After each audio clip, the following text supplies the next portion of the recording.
창세기 33장 18절입니다. 그리고 34장으로 넘어가서 4절 말씀까지 봉독하겠습니다. 33장 18절 말씀 제가 봉독합니다. 교독합니다. 야곱이 밧단 아람에서부터 평안히 가나안 땅 세겜 성읍에 이르러 그 성읍 앞에 장막을 치고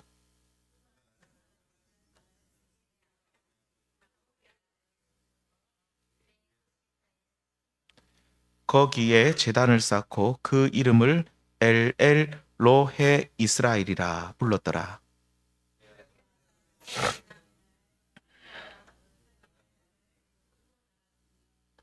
히위 족속 중 하몰의 아들 그 땅의 주장 세겜이 그를 보고 끌어들여 강간하여 욕되게 하고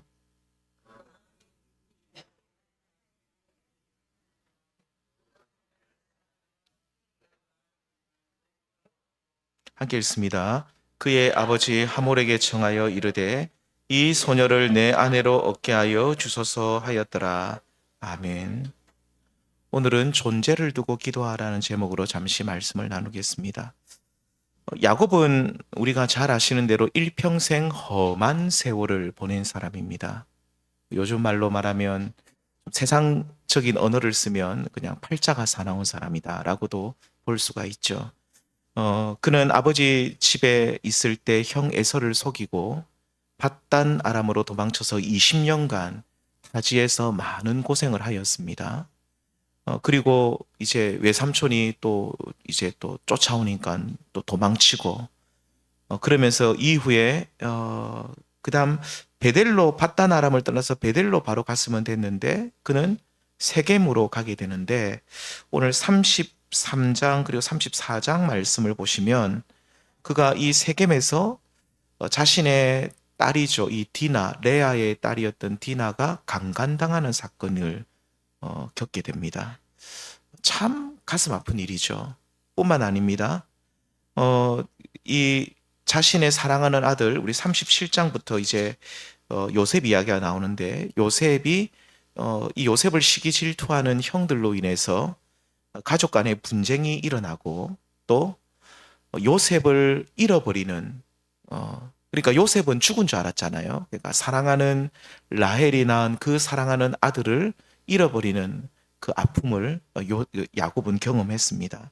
그러니까 야곱의 인생은 그가 애고방 바로 앞에서 그가 고백한 대로 정말로 험악한 세월을 보낸 야곱입니다. 야곱은 참 험악한 세월을 보내었습니다. 오만 일을 다 경험했습니다. 진짜 고생을 많이 했죠. 자, 그렇다면 맞습니다. 구덩이에 빠져놓고 맞아요. 그렇다면 이렇게 많은 고생을 했던 야곱, 언제 이 야곱이 하나님이 기뻐하시는 사람이 되었다라고 생각하십니까? 그러니까 제가 말씀드린 것은 온전한 믿음의 사람이 언제 되었느냐 이 질문을 드리는 겁니다. 믿음의 장이라고 알려진 히브리서 11장에 보면 아브라함의 믿음을 가장 많이 언급합니다. 아브라함 이야기를 하면서 아브라함은 자신의 아들 이삭을 모리아산에 번제로 드렸다. 이때 하나님이 그의 믿음을 정말로 인정하시고 기뻐하셨다. 히브리서 11장에 나옵니다. 뿐만 아니라 아브라함이 자손과 땅에 관한 하나님의 약속을 받았을 때 그것을 진짜로 믿었습니다. 약속을 믿었죠. 바로 자손과 땅에 관한 그 언약의 약속을 아브라함은 굳게 믿었는데 그것을 또 하나님은 참 믿음으로 보셨다라고 하는데 자, 그렇다면 야곱에 관한 믿음에 관한 이야기는 딱 한 구절이 나옵니다. 우리 성도님들 히브리서 11장 믿음장에서 언제 야곱이 진짜 믿음의 사람이라고 인정을 받았다라고 성경은 나옵니까? 우리가 쉽게 생각하면 지난주 우리가 오전 예배 때 나눴던 것처럼 야복나루에서 그 야곱이 정말로 간절히 기도했을 때 그 이야기가 히브리서 11장에 나옵니까? 안 나옵니다. 안 나오고 그때 이야기가 나왔으면 저는 참 좋겠어요. 제 개인적인 생각에 야곱이 예를 들면 11장 그런 말씀은 없지만 히브리서 11장에 야곱이 그 야복나루에서 하나님 앞에 간절히 기도했던 것을 기억하라. 그것이 참 믿음이다. 이러면 참 좋을 것 같은데 히브리서 11장에는 야곱의 그 이야기가 없어요. 야곱이 언제 믿음의 사람이 되었느냐라고 히브리서 11장에서는 말할 때 죽기 얼마 전이라고 성경은 말해요. 죽기 얼마 전. 그래서 이 죽기 얼마 전에 그가 야곱이 두 손자들에게, 요셉의 아들들에게 축복을 하는데, 자, 11장 21절 말씀 같이 읽겠습니다. 시작. 믿음으로 야곱은 죽을 때에 요셉의 각 아들에게 축복하고 그 지팡이 머리에 의지하여 경배하였으며. 자, 이 히브리서 11장 믿음장에서 야곱이 참으로 믿음으로 살았다고 인정하는 부분은 그가 죽기 얼마 전에, 아마 거의 죽기 한 1, 2년도 안 남았을 겁니다. 거의 죽기 얼마 전에 그 아들들을 축복하고, 그리고 특별히 요셉의 각 아들들, 므낫세와 에브라임이죠. 이 요셉의 아들들을 축복한 때라고 성경은 말합니다. 본문 33장에 보시면 야곱이 야복나루에서 하나님을 만난 뒤에 에서라는 큰 산을 넘어갔다는 내용이 우리가 오늘 읽었던 창세기 33장 내용이죠. 이렇게 에서를 극복했던 야곱은 이제 어디로 가야만 했습니까? 아까 말씀드린 대로 그가 하나님과 약속을 했죠. 내가 베델로 올라가겠다. 베델로 가야만 했는데 그는 그런데 어디로 갔다고 34장에 말하고 있습니까? 33장에 18절에 어디에 나왔답니까? 세겜이죠. 가나안 땅 세겜으로 갔다. 우리는 이 야곱이 세겜에 잠시 들렀다가 다시 베델로 올라갈 것이라는 계획을 가졌을 것이라고 생각하는데 그렇지 않습니다. 이 야곱은요, 완전히 세겜에 정착하려고 했습니다. 그 증거가 몇 절에 있습니까? 33장 19절에 있죠. 그가 장막을 친 밭을 세겜의 아버지 하몰의 아들들의 손에서 베크시타에 샀다. 무슨 말입니까? 야곱이 세겜에 잠시 머물 생각이었다면 그가 장막을 텐트를 쳤던 그 땅을 굳이 살 필요가 없죠. 임대를 하면 되죠. 아니면 잠시 쓰겠다라고 말하면 되겠죠. 그런데 그는 그 땅을 어떻게 했다고 말합니까? 돈 주고 샀다라고 말합니다. 그러니까 세겜에 정착할 계획을 가지고 있었기 때문에 자신이 장막을 친 그곳을 돈 주고 샀고, 실제로 그 장막을 친 그곳에서 바로 정착을 하기 시작을 했죠. 분명히 야곱은 형 에서를 만나는 일이 잘 해결되면 그는 곧바로 베델로 올라갈 것이라고 했죠. 그런데 자신의 예상과 달리 형이 굉장히 많이 바뀌어 있을 거다. 더 안 좋은 모습으로 바뀌어 있을 것이라고 아마 야곱은 생각했는데 정말로 그의 생각과 전혀 다르게 형 에서가 많이 좋은 모습으로 많이 바뀌어 있었고, 그리고 에서를 쉽게 넘어가니까 마음이 달라진 거예요.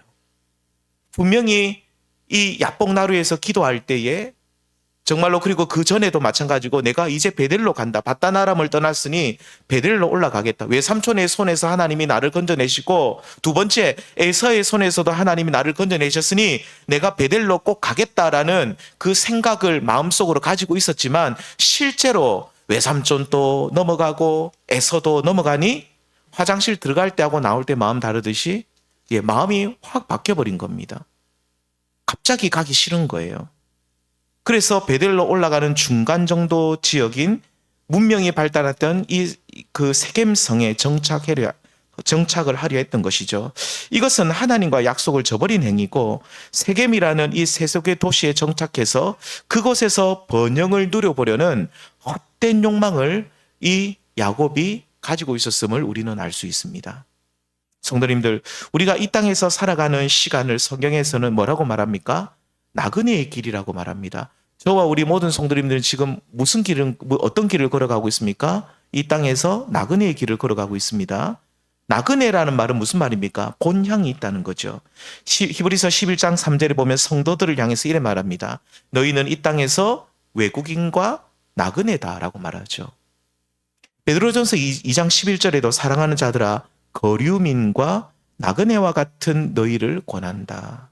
우리는 나그네라고 말하죠. 그래서 이 믿음의 성도들은 이 땅에서 거류민, 나그네와 같은 인생을 살아야만 하는 것이죠. 그러니까 우리는 항상 이 땅에서 잠시 살다 갈 나그네와 같은 인생임을 잊지 말고, 만일 그런데 우리가 이것을 잊어버리고 이 땅에서 영원히 살 것처럼 이 땅에서 내가 뭐 120살, 130살까지 살겠다라고 그렇게 집착하기를 시작할 때 우리 안에 뭐가 잉태됩니까? 욕심이 잉태되기 시작하고 우리는 계속해서 죄악의 길로 나아갈 수밖에 없는 것이죠. 오직 우리는 세겜과 같은 이 땅에 정착하려는 인생이 되어서는 안 됩니다. 야곱의 가장 큰 잘못은 뭐냐면 베델로 올라가지 않은 것도 잘못이지만 그는 세겜에 머무르고 잠시 머물렀다 가는 것이 아니라 여기에 그냥 안주하고 정착하려고 했습니다. 세겜에다 기둥을 세우는 거죠. 내가 여기에 그냥 뿌리를 내리겠다. 약속의 땅, 내가 이 가나안도 약속의 땅이 아니냐. 그런데 하나님께서는 세겜에 머물라고 얘기 안 하셨거든요. 베델로 올라가라, 아버지 집으로 올라가라 했는데 이 야곱은 그냥 여기에 뿌리를 내리고 정착을 하고 기둥을 세우려고 했죠. 우리 성도님들, 어쩌면 이 세상은 세겜과 같습니다. 우리는 이 세겜과 같은 이 땅에 정착하는 인생이 아니라 오직 하나님의 거룩한 영광이 머무는 베델을 향해서 하나님 나라를 향해서 우리의 삶의 중심이 날마다 옮겨져 갈 수 있기를 소망하고 무엇보다도 우리 자신이 이 땅에서 거류민과 나그네와 외국인과 같은 존재임을 기억하시면서 항상 저 본향을 사모할 수 있는 저와 우리 모든 성도님들 될 수 있기를 소망합니다. 자, 그렇다면 왜 야곱은요, 야복나루에서 이제 하나님의 큰 은혜를 받고 에서라는 큰 이제 산도 넘어가고 그렇게 했는데 왜 곧바로 베델로 올라가지 않았을까? 물론 아까도 말씀드렸지만 세겜이라는 이 성이 굉장히 문명이 발전했던 곳이고 굉장히 이 성이 잘 사는 도시였다고 합니다. 그래서 아마도 우리 고향보다 베델보다도 이 세겜이 내가 세겜에서 내가 가지고 온 재산이 많았잖아요. 이 가지고 온 이 많은 가축대와 이 내 재산을 여기에서 내가 정착을 해서 여기에 살면 더 많은 재산을 불릴 수 있을 거고 내가 아마 더 많은 돈을 벌 수 있지 않을까. 야곱은 아마 그렇게 생각했을 수도 있죠. 자, 그런데 우리는 이런 이 야곱이 원래 계산적인 사람이기 때문에 그랬을 것이라고 생각을 할 수도 있고요. 그보다도 더 큰 원인이 뭘까라고 성경을 자세히 살펴보면 야곱은요, 야복나루에서 기도할 때 그의 기도의 자세 속에 어떤 문제가 있지 않았나라고 우리가 한번 생각을 해볼 수 있습니다. 그러니까 야곱은 야복나루에서 어떻게 기도합니까? 살려주십시오라고 울며 불며 간절히 기도했고 하나님께서는 그렇게 매달리는 야곱을 향해서 너는 나를 이겼다라고 하시면서 이름까지 이스라엘이라 바꿔주시면서 응답해 주셨죠. 호세아서 말씀에 야곱 이야기가 나옵니다. 나중에 한번 집에 가서 읽어보시면 참 재미있습니다. 이 호세아서는 음탕한 고멜과 같은 이 하나님을 버린 그리고 우상의 길을 걸어가고 있는 북이스라엘 백성들 향한 하나님의 심판 선언이 바로 호세아서입니다. 자, 그런데 하나님께서 북이스라엘이 왜 이토록 타락했을까라고 진단하실 때에 그들의 기도가 부족했기 때문이라고 말씀하실까요? 아닙니다. 기도를 많이 했다라고 해요. 그러면 하나님 앞에 제사 드리는 것이 오늘날로 말하면 예배 드리는 것이 부족했다라고 말씀할까요? 아니에요. 이들이 엄청난 재물을 호세아서 말씀 보면 드렸다라고 말합니다. 자, 그런데 그러면서 하나님께서는 북이스라엘 백성들이 얼마나 하나님 앞에 기도를 많이 했는지 그 예를 누구를 통해 드시냐면 야곱을 통해서 그 예를 들어주십니다. 우리가 이 말씀 같이 한번 읽어보겠습니다. 호세아서 12장 4절입니다. 천사와 겨루어 이기고 울며 그에게 간구하였으며 하나님은 베델에서 그를 만나셨고 거기에서 우리에게 말씀하셨나니. 자, 보십시오. 하나님께서 과거 이스라엘의 조상 야곱을 소환시킵니다. 불러오게 합니다. 호세아 보고. 그래서 또 이 야곱을 언급하게 하시면서 그는 야복나루에서 천사와 겨루어 이길 만큼 정말로 울며 떼를 쓰고 그에게 간구했다. 하나님 앞에 간구했다. 기도했다는 거죠. 창세기 말씀에서는 울며 기도했다는 말씀이 없어요. 근데 호세아서 말씀해 보면 분명히 야곱은 울며 정말로 간절히 하나님 앞에 기도를 드렸죠. 정말로 열심히 기도했다는 뜻입니다. 이렇게 그는 하나님 앞에서 완전히 항복하며 에서라는 문제를 하나님 앞에 올려드리면서 하나님, 저는 이 에서라는 문제를 저는 이길 수가 없습니다라고 이 에서라는 문제를 하나님 앞에 딱 올려놓고 하나님만 붙들고 의지했던 야곱, 그 야곱은 앞에서 말씀드린 대로 에서라는 거대한 문제를 순적하게 넘어갈 수 있었습니다. 어떻게 넘어갔습니까? 하나님이 에서의 마음을 변화시켜 주셨고, 또 하나님이 화평이신 우리 하나님이 두 형제 사이를 화해케 도우셨고, 그래서 아무튼 이 에서라는 큰 성을, 이 산을 순적하게 야곱이 넘어갔는데, 다시 말하면 결국 기도 응답을 야곱이 받았죠. 자, 그런데요, 야곱은 베델로 가지 않고 왜 세겜으로 갑니까? 다시 물어봅니다. 그것은 야복나루에서 야곱의 기도가 에서의 문제만 국한되어 있었기 때문입니다. 무슨 말이냐면, 하나님께서는 야복나루에서 기도하는 야곱에게 참으로 바라셨던 바는 에서라는 거대한 산과 같은 문제를 두고 나에게 기도하면서 매달려라. 그런데 그러니까 네가 할 수 있다는 자신감 내려놓고 나의 힘과 능력을 의지하고 나만 붙들고 나아가는 것이죠. 그런데 하나님께서 참으로 바라셨던 바는 에서라는 문제만 붙들고 기도하지 말고, 그것도 기도하지만 정말로 속이는 자, 하나님이 이름을 물어봤자 네 이름이 뭐냐? 속이는 자였던 야곱인 너의 그 한심한 모습을 이 야복나루에서 발견하고 하나님 앞에서 너의 잘못된 모습을 붙들고 회개하고 나에게 기도하기를 하나님이 원하셨다, 이 말입니다. 호세아서 말씀에서, 다시 호세아서 말씀을 생각해 보면 야곱이 야복에서 울며 통곡하며 기도했던 것처럼 너희도 간절히 기도를 하되, 그 호세아서에서는 뭘 말하냐면 그겁니다. 북이스라엘 백성들, 너희도 야곱처럼, 야복나루에서 기도했던 야곱처럼 울며 통곡하며 간절히 기도하되 문제만 가지고 기도하지 말고 존재를 가지고 기도하라. 너희 존재를 두고 하나님 앞에 기도하라는 그런 뜻입니다. 일평생 속이는 자로 살았고 삼촌 집에서 모든 재산을 포기하지 못해서 어떻게 해서든지 그 재산만 지키려고 정말로 돈을 사랑했던 야곱, 심지어요, 이 에서를 만날 때 보면 자신보다 가족들을 먼저 앞세우고 자기 혼자라도 살려고 맨 끝에 맨 나중에 자기가 그 동행을 합니다. 정말로 이기적인 그 너의 모습, 정말로 이기적인 골수까지, 정말로 뼛속까지 이기적인 너 야곱의 그 모습을 하나님 앞에 내려놓고 울며 통곡하라고 하셨죠. 그런데 야곱은 어떻게 했나요? 자신의 존재보다 문제만 가지고 울며 통곡하며 기도했죠. 그렇게 했더니 문제는 해결되었지만 존재는 해결되지 못해서 그는 하나님의 약속을 어겨버리고 베델이 아닌 세겜으로 가서 큰 공경을 처하게 되었습니다. 호세아서 말씀을 다시 한번 잠시만 언급하면, 호세아서 말씀해 보면 호세아서 12장 4절에서 호세아 선지자는 야곱이 야복에서 울며 통곡하며 기도했던 사건을 언급했습니다. 아까 12장 4절 보셨죠? 왜 하나님께서 호세아 선지자를 통해서 야복에서의 야곱 이야기를 꺼내고 있느냐면, 그것은 너희 북이스라엘 백성들 또한 너희 조상 야곱처럼 이렇게 간절히 기도하고 있다는 거죠. 열심히 기도를 하고 있다는 겁니다. 어떤 기도를 하고 있을까요? 어느 시대보다 풍성한 또 제물로 또 제사도 드리고 있죠. 하지만 이들은 어떻습니까? 야곱처럼 문제만 가지고 기도했고 존재를 두고 기도하지 않았기 때문에 이 북이스라엘 백성들은 열심히 기도하고 열심히 예배드리고 제물도 하나님 앞에 많이 드렸지만 여전히 그들은 하나님의 말씀을 떠나 있었고 패역한 상태로 되어 있었고 고멜과 같이 음탕한 여인들이 되어 있었다라고 호세아 선지자가 북이스라엘 백성들을 고발하고 있는 겁니다. 너희들 야곱처럼 열심히 기도하지, 좋다는 거예요. 너희들이 야복나루로 나아가지, 예배 처소로 나아가지, 좋다는 거예요. 그런데 너희들은 왜 너희 자신을 바라보지 못하느냐? 왜 너희 존재를 두고 너희 자신을 하나님 앞에 올려드리며 기도하지 못하느냐?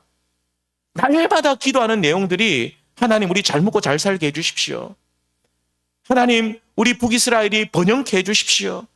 어느 시대보다 이 북이스라엘이 우리가 더 잘 살아서 저 남유다의 코를 납작하게 해주는 정말로 정말로 강국이, 정말로 강한 나라가 되게 해주십시오. 그런 기도만 너희가 드리고 있지 않느냐.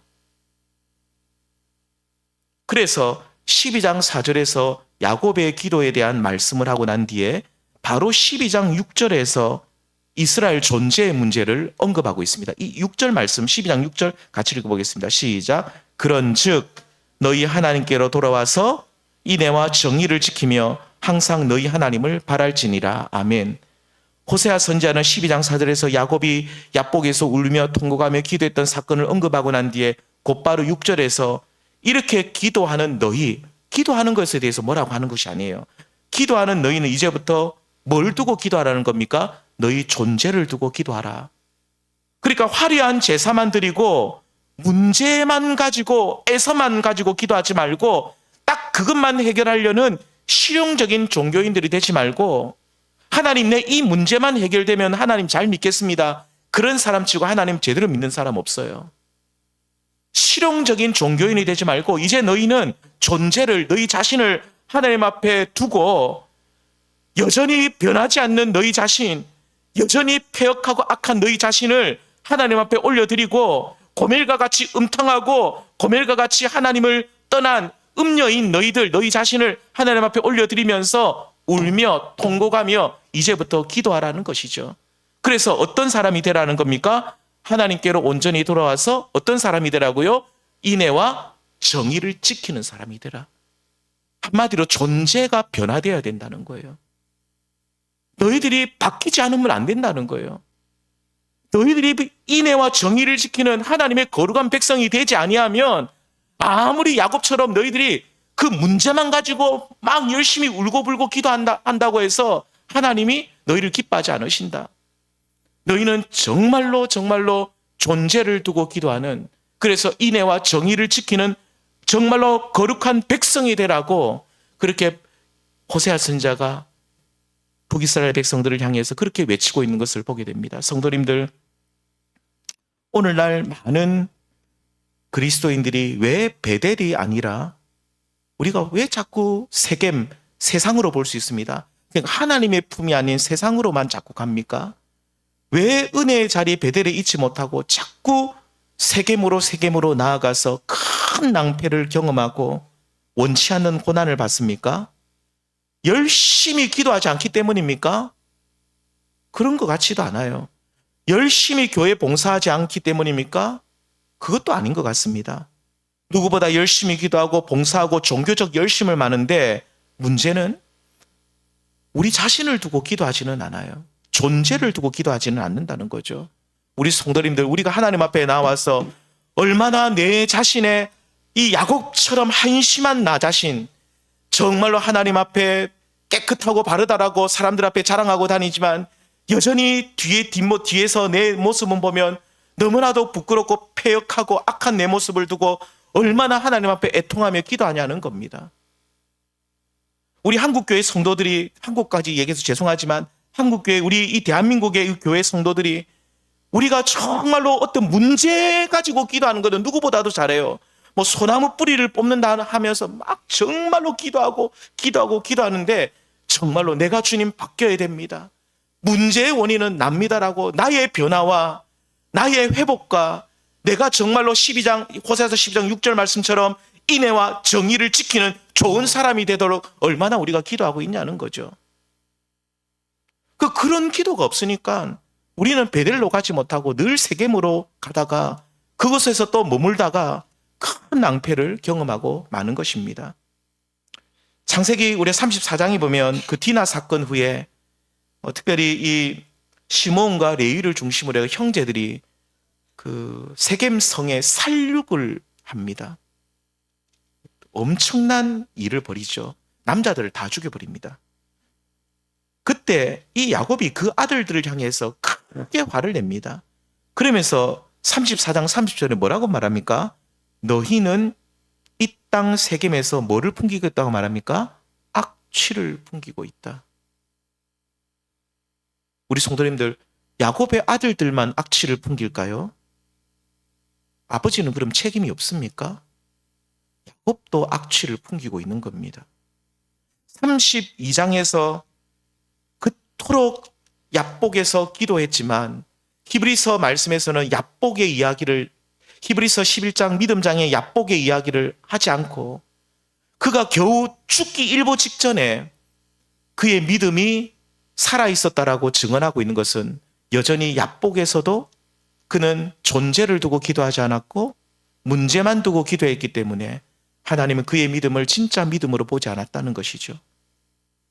그리고 존재를 두고 기도하지 않고 문제만 두고 기도하는 사람의 그 모습은 결국 악취를 풍깁니다.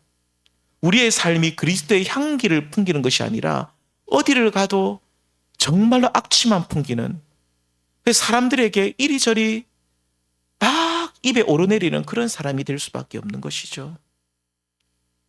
성도님들, 오늘 우리는 얼마나 나의 존재를 두고 기도하고 있습니까? 그러니까 우리는 제가 지금 문제를 두고 기도하지 말라는 얘기는 아닙니다. 우리는 건강의 문제, 사업의 문제, 자녀의 문제, 재정의 문제, 노후의 문제, 저도 이런 거 기도합니다. 왜 저도 기도 안 하겠습니까? 이런 문제들을 제가 기도하지 말라는 얘기는 아니에요. 그런데 문제만 기도해서는 안 된다는 거죠. 야곱처럼 나의 악한 모습, 악할 뿐만 아니라 약한 모습도 있죠. 약한 나의 모습, 정말로 그런 것을 두고 하나님 앞에 얼마나 애통하며 기도하고 있느냐는 거죠. 신앙생활을 수십 년을 해도 변하지 않는 내 모습, 여전히 고집불통에 여전히 혈기가 가득하고 여전히 욕심 많고 여전히 세속적이고 여전히 절제하지 못하고 여전히 돈을 사랑하고 여전히 거짓투성이인 나의 존재를 두고 얼마나 애통하며 기도하느냐, 우리 자신을 늘 점검해 볼 수 있어야 된다는 겁니다. 그래서 우리가 신앙생활하는 이유는 내가 예수님을 바로 믿고 좋은 사람이 되는 겁니다. 그리고 예수님의 향기를 바라는 사람에 되어서 나 때문에 많은 사람들이 행복하기를 바라는 것이 되어야 되죠. 신앙생활을 한다고 하는 사람이 다른 사람들에게 악취를 풍기게 되면 그것은 믿음이 아닙니다. 그렇게 되면 믿음을 다시 점검해 봐야 됩니다. 내가 사람들에게, 물론 나를 오해하는 사람들이 있을 수 있어요. 그 사람들이 나를 색안경 끼고 보는 거는 그건 어쩔 수 없어요. 애매한 오해도 핍박도 우리는 받을 수도 있어요. 그런 거 말고 정말로 우리가 잘못해서 우리가 악취를 풍기는 사람이 되지는 않는가? 그런데 우리 성도님들, 야복강가에선 야곱처럼 에서라는 문제 딱 하나만 두고 신앙의 목표를 잡으면 우리는 어떻게 됩니까?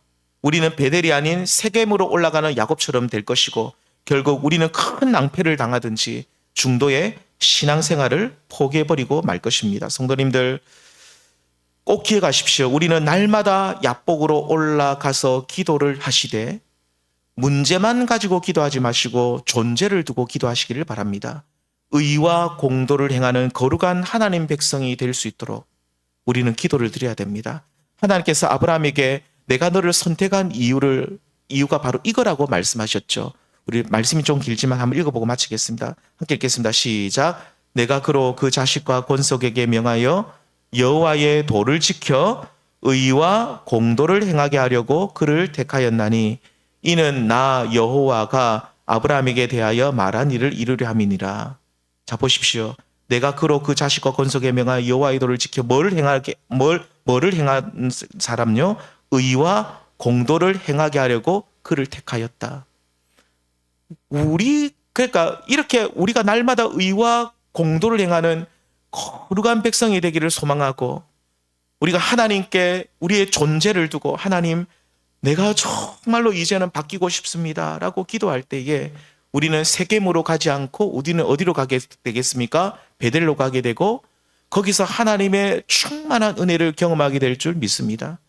야곱처럼 간절히 기도하는 모습 본받는 거 너무 좋은 모습입니다. 우리 야곱처럼 정말로 울며 통곡하며 하나님 앞에 호세아서 12장 4절 말씀처럼 그렇게 기도를 해야 되지만, 그런데 야곱처럼 에서라는 문제만 두고 기도하지 마시고 나의 존재를 두고 기도하셔서 우리가 세겜에 머무는 인생이 아니라 오직 하나님의 임재가 있고 축복이 있는 베델로 올라가셔서 우리가 의와 공도를 행하는 거룩한 하나님의 백성이 될 뿐만 아니라 날마다 하나님의 축복을 누리시는 저와 우리 모든 성도님들 될 수 있기를 주님의 이름으로 축원드립니다. 우리 이 시간 함께 기도드립시다. 우리 오늘은